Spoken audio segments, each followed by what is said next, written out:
কি থাম্বনেল দেখে তোমরা এটাই ভাবছো তো যে কি এমন পাউডারের কথা বলছে যেটা ইউজ করলে সোয়েট প্রবলেম সলিউশন হবে? হ্যাঁ হবে। তার জন্য মেকআপের প্রত্যেক স্টেপ ফলো করতে হবে। সম্পূর্ণ স্টেপ ফলো করার ধৈর্য না থাকলেও কমসে কম পাউডার সেট করা অবধি দেখো, তাহলেই হবে।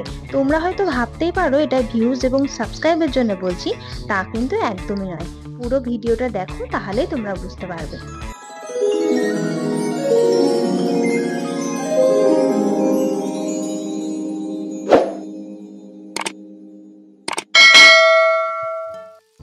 হ্যালো এভরিওয়ান, আমি সুষমা, তোমাদের প্রত্যেককে সুষমাস বিউটি ওয়ার্ল্ড চ্যানেলে অনেক অনেক স্বাগত জানাই। তোমরা সবাই কেমন আছো? আশা করি ভালো আছো, আর আমিও ভীষণ ভালো আছি।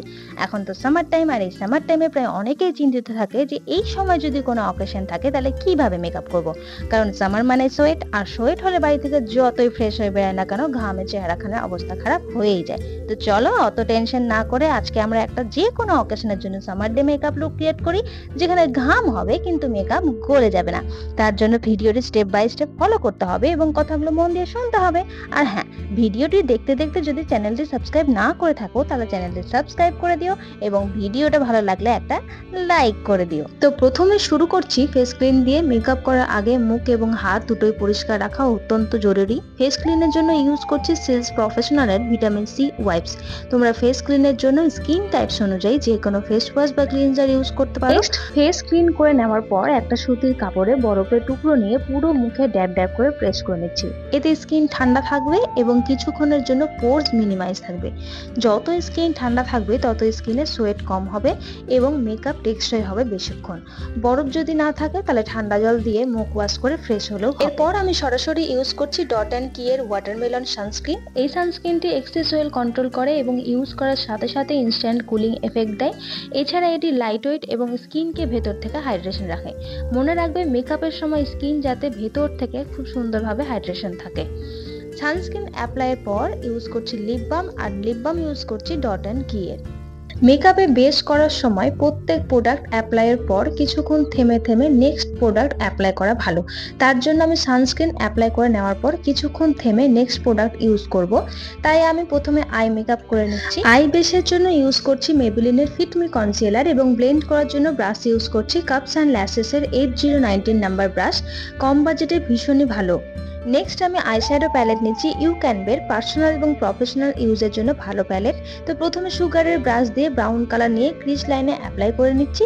ব্রাউন কালার সব ড্রেসের সাথে মানানসই একটি কালার এবং মনে রাখতে হবে দিনের মেকআপে আইশ্যাডো সবসময় ম্যাট রাখতে হবে। এরপর আমি আউটার কর্নারের জন্য ইউজ করছি গ্রিন কালার।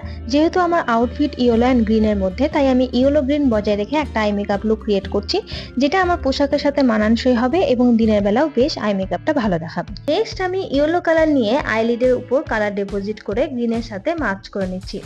আইশ্যাডোর জন্য আমরা যাই কালার ইউজ করি না কেন, প্রত্যেক কালার সুন্দর করে ব্লেন্ড করে নিতে হবে।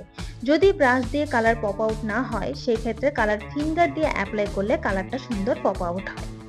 এরপর আমি একটা পরিষ্কার ব্রাশ দিয়ে কালারগুলোর যে একটা লাইন ক্রিয়েট হয়ে আছে সেটা আমি ভালো করে ব্লেন্ড করে নিচ্ছি।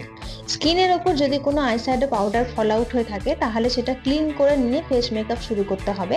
তো আমি এখন শুরু করছি ফেস মেকআপ। আমি এখানে ফরএভার 52 কম্প্যাক্ট থেকে সামান্য পরিমাণ পাউডার নিয়ে খুব হালকাভাবে ফেসে অ্যাপ্লাই করে নিচ্ছি। এটা শুধু তাদের জন্য অ্যাপ্লিকেবল যাদের প্রচণ্ড সোয়েট হয়। যাদের ড্রাই স্কিন তারা এই প্রসেসটা স্কিপ করে দেওয়াটাই ভালো। নেক্সট প্রাইমারের জন্য ইউজ করছি ল্যাকমি ব্লার পারফেক্ট প্রাইমার। যেই সব জায়গা থেকে সোয়েট বেশি হয় আমি ফেসের সেই সব জায়গায় ভালো করে অ্যাপ্লাই করে নিচ্ছি, এবং যদি স্কিনে ওপেন পোর থাকে তাহলে সেই সব জায়গায় ভালো মতো করে প্রাইমার অ্যাপ্লাই করে নিতে হবে। স্কিন কারেকশনের জন্য ইউজ করছি Swiss beauty worms and concealer. যেসব এরিয়ায় ডার্ক পিগমেন্টেশন রয়েছে আমি সেখানে কালার কারেকশন করে নিচ্ছি। যদি ডার্ক পিগমেন্ট থাকে আর আমরা কালার কারেকশন না করে সরাসরি ফাউন্ডেশন ইউজ করে নেই, তাহলে কিছুক্ষণ পর কিন্তু ডার্ক পিগমেন্টগুলো ভালো মতো ভিজিবল হয়ে যায় এবং মেকআপ গ্রে দেখাতে শুরু করে। কনসিলার ব্লেন্ড করার জন্য ইউজ করছি সেম ব্রাশ কাপস অ্যান্ড ল্যাশেসের। ব্রাশ দিয়ে ব্লেন্ড করার পর স্কিনের প্রোডাক্ট ভালো করে সেট করার জন্য ইউজ করছি ড্যাম বিউটি ব্লেন্ডার।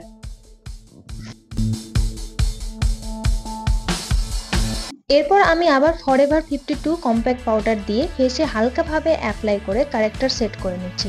অ্যাকচুয়ালি সম্পূর্ণ ক্রিম প্রোডাক্ট ইউজ করে পাউডার প্রোডাক্ট ইউজ করা উচিত। তোমাদের হয়তো মনে হতে পারে এই যে বারবার আমি পাউডার পাপ করছি তাতে মেকআপ কেকি হয়ে যাবে না তো, অথবা স্কিন ড্রাই হয়ে যাবে না তো, বা লেয়ার বেশি মোটা হয়ে যাবে না তো। একদমই না, স্কিন টাইপ অনুযায়ী কিন্তু আমাকে এই প্রসেসটা করতে হবে। সামারে যাদের অত্যন্ত অয়েল সিকুয়েন্স হয় এবং সোয়েট বেশি হয় তারাই কিন্তু এই প্রসেসটা অ্যাপ্লাই করবে, এবং যাদের ড্রাই স্কিন তারা কিন্তু এই প্রসেসটা স্কিপ করে দেওয়া ভালো। তবে আমার কিন্তু ড্রাই স্কিন, তবুও এই সামারে প্রচন্ড সোয়েট হওয়ার জন্য আমি এই প্রসেসটা অ্যাপ্লাই করি। নেক্সট আমি ইউজ করছি Maybelline fit me foundation shade number 310। এই ফাউন্ডেশনে এক্সট্রা করে SPF 22 অ্যাড থাকে, তো দিনের বেলা এই ফাউন্ডেশন ইজিলি ইউজ করা যাবে। তো আমি পুরো মুখে ফিঙ্গার টিপ দিয়ে ডট ডট করে ফাউন্ডেশন অ্যাপ্লাই করে same cups and lashes brush দিয়ে পুরো মুখে ব্লেন্ড করে নিচ্ছি। ফাউন্ডেশন ব্রাশ দিয়ে ব্লেন্ড করে নেওয়ার পর স্কিনে স্মুথ ফিনিশ এবং ফ্ললেস করার জন্য এবং ফাউন্ডেশনকে ভালো করে সেট করার জন্য ইউজ করছি damp beauty blender. Next under eyes, nose bridge, chin area highlight করার জন্য ইউজ করছি মেবেলিন ফিট মি কনসিলার। ফেসের যেসব এরিয়ায় আমি কনসিলার অ্যাপ্লাই করেছি শুধু সেই জায়গাটুকু ব্লেন্ড করে নিচ্ছি আবার সেম ব্রাশ দিয়ে। তোমাদের বারবার একই ব্রাশ দেখানোর অর্থ হচ্ছে যে তোমরা কম বাজেটে একটা ভালো ব্রাশ কিনতে চাইলে এই ব্রাশ দিয়ে মেকআপ বেসে টোটাল কাজটা কমপ্লিট করতে পারো।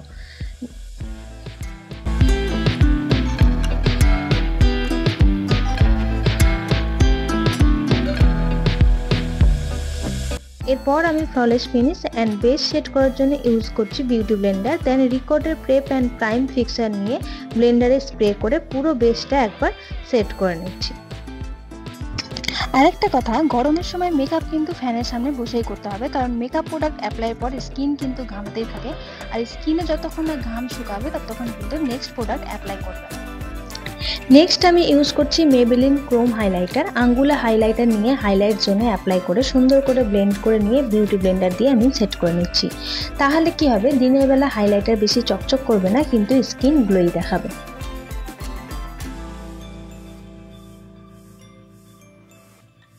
এরপর আমি ইউজ করছি আইম্যাজিক প্রফেশনাল ট্রান্সলুসেন্ট পাউডার। এই পাউডার আমাজন মিন্ট্রাতে তোমরা 450 থেকে 500-এর মধ্যে পেয়ে যাবে। অ্যাফোর্ডেবল বাজেটের মধ্যে, কিন্তু সোয়েট প্রুফের জন্য খুবই ভালো পাউডার। এই চিপচিপে গরমের জন্য এই পাউডার কিন্তু খুব ভালো কাজ দেয়। আইম্যাজিকের দুটো ট্রান্সলুসেন্ট পাউডার রয়েছে, তার মধ্যে ব্ল্যাক কভার যে পাউডারটা সেটা তোমরা নিবে, এবং এই দুটো সেট রয়েছে, একটা হোয়াইট আর একটা বানানা। স্কিন টোন অনুযায়ী পাউডার সেট চুজ করে তোমরা ইউজ করবে। সামার টাইমে পাউডার বেকিং মেকআপের সব থেকে একটা ইম্পর্টেন্ট পার্ট। ফেসে বেশি করে পাউডার অ্যাপ্লাই করে কিছুক্ষণ থেমে একটা পাউডার ব্রাশ দিয়ে এক্সট্রা পাউডার আমি ঝেড়ে নিচ্ছি। দেন আমি ইউজ করছি forever 52 wet and dry compact powder. সেটা শুধু ইউজ করছি পাউডার হাইলাইটের জন্য।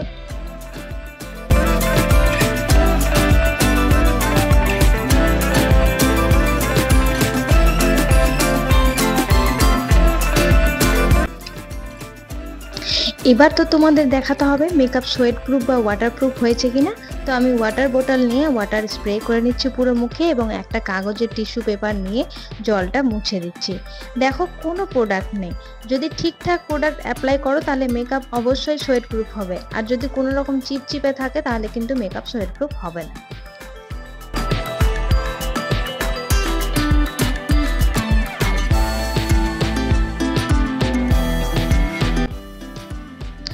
নেক্সট আবার একটু কম্প্যাক্ট পাউডার ব্রাশ দিয়ে অ্যাপ্লাই করে নিচ্ছি। নেক্সট আমি ফরহেড, চিকবোনে শ্যাডো এফেক্ট ক্রিয়েট করার জন্য এবং আমার ধ্যাপচা নাকটাকে তীক্ষ্ণ করার জন্য ইউজ করছি সুগারের কন্ট্যুর।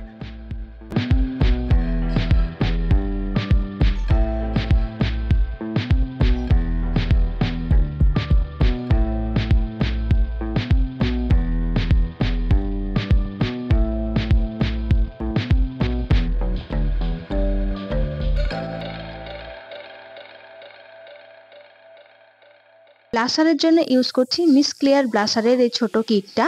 আমি রোজ পিঙ্ক এবং লাইট পিঙ্ক মিশিয়ে গালে, নাকে, থুতনিতে অ্যাপ্লাই করে নিচ্ছি।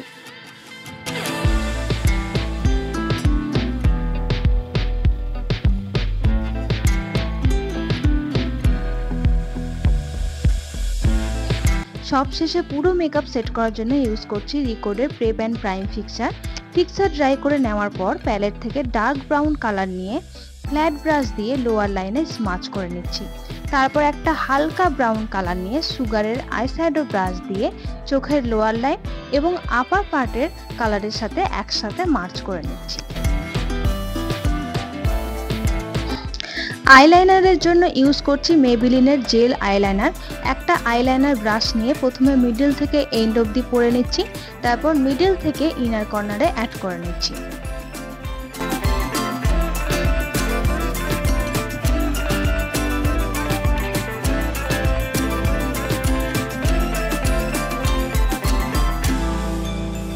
সেম ব্রাশ দিয়ে কাজলের পরিবর্তে লাইনার দিয়ে ওয়াটার লাইনে অ্যাপ্লাই করে নিচ্ছি।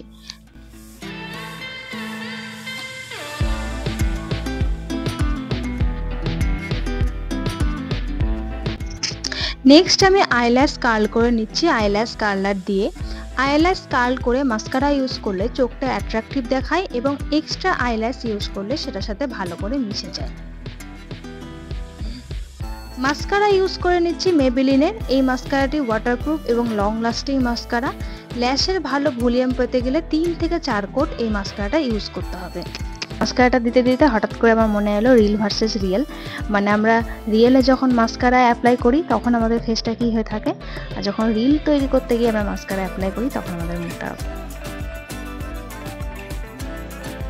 তো যাই হোক, আইব্রো ড্রয়ের জন্য ইউজ করছি অ্যাটিউডের আইব্রো পেন্সিল। নাইকাতে 200 থেকে 250-এর মধ্যে পেয়ে যাবে।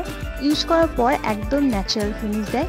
এই পেনটির একদিকে পুলি ব্রাশ থাকে আর একদিকে আইব্রো ড্রয় স্টিক থাকে। তো প্রথমে আমি পুলি ব্রাশ দিয়ে আইব্রো কম করে নিচ্ছি, দেন আমি ব্রো পেন্সিল দিয়ে আইব্রো ড্র করে নিচ্ছি।